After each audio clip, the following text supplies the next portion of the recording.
எல்லா புகழும் சாயப்பாவுக்கே. நம்ம நினைக்கிறோம் நம்மளுக்கு மட்டும்தான் அதிகமான சோதனைகள் வருதுன்னு சொல்லிட்டு. அப்படிலாம் கிடையாது. எல்லாத்துக்குமே வந்துட்டு தான் இருக்குது. நம்மளுக்கும் நல்லா தெரியுது. ஆனால் நம்மளால் அதை ஏற்றுக்க முடியறதில்ல. இப்போ தான் ஒன்று வந்து முடிஞ்சிருக்கோம். அதுலேருந்து ரிலாக்ஸ் கூட ஆகிருக்க மாட்டோம். அடுத்த ஒரு விஷயம் நடக்குது, திரும்பி அடுத்த ஒரு விஷயம் நடக்குது. நம்மளுக்கு மட்டும்தான் அப்படி. நம்ம ஃப்ரெண்ட்ஸு, நம்ம சொந்தக்காரங்களாவது நல்லா இருக்காங்களான்னா அவங்களுக்கும் எல்லாமே தொடர்ச்சியாக வந்துட்டுருக்கு. நம்ம இந்த கஷ்டங்களை மட்டும் நல்லா மீன் பண்ணி வாட்ச் பண்ணிக்கிட்டே இருக்கோம். அதனால் கூட இருக்கலாமோ என்னமோ தெரியல.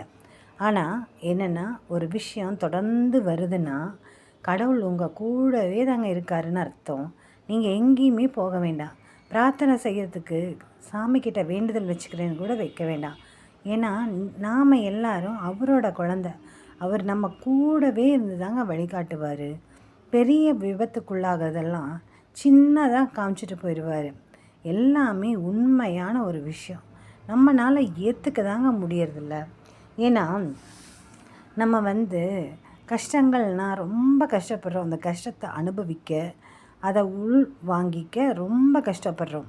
ஆனால் உள் வாங்கிக்கிட்டவங்க எல்லாம் தான் உளுத்து போகாமல் இருந்து ஸ்ட்ராங்காக இருந்து மேலே எழும்பி வந்து சாதனை புரிஞ்சவங்களாக இருக்காங்க. கஷ்டங்கள் யாருக்கு தான் இல்லை. உங்கள் கூட ஒப்பிட்டு பார்க்கும்போது என்னோடய கஷ்டம் எவ்வளவோ பரவாயில்லன்னு தோணும். நீங்களும் அது மாதிரி மற்றவங்க கூட ஒப்பிட்டு பார்த்தீங்கன்னா உங்கள் கஷ்டங்கள் பரவாயில்ல அப்படின்ற மாதிரி தோணும். சரியா?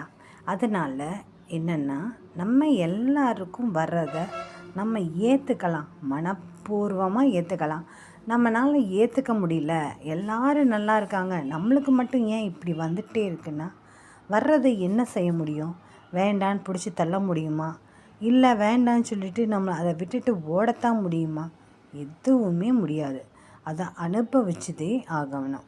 அவ்வளோதான். நம்ம அனுபவிக்காட்டி கூட இந்த வாழ்க்கை நம்மளை அனுபவிக்க வச்சிரும். அதையும் கடந்து போகணும், எதையும் கடந்து போகணும். அப்போ தான் வாழ்க்கையில் எந்த விதமான தொடர் கஷ்டங்கள் வந்தாலும் நம்மளுக்கு அடுத்தடுத்து நல்லதுகளும் கரெக்டாக வரப்போகுது.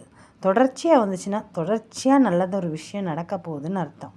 நம்மளுக்கு இந்த கஷ்டங்களை அனுபவிச்சு முடிச்சிட்டோன்னா நம்மளுக்கு ஒரு பிரம்மாண்டமான, நம்ம வியக்கிற மாதிரி ஒரு லைஃப் இருக்குது. நம்மளுக்கு முக்கியமான ஒரு விஷயம் நடக்கிறதுக்கு தான் இப்போவே எல்லா கஷ்டங்களும் வருது.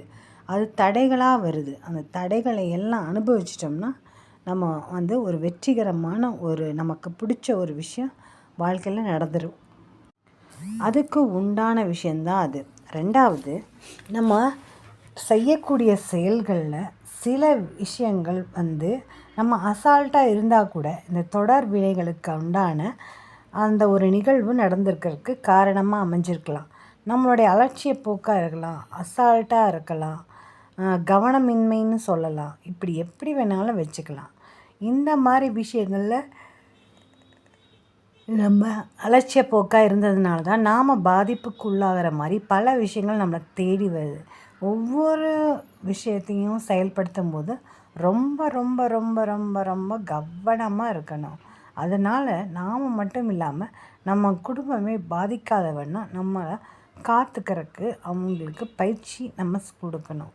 ரெண்டாவது என்னென்னா, எதுவுமே நடக்காது அப்படின்னு நம்மளால் உறுதியாக சொல்ல முடியாது.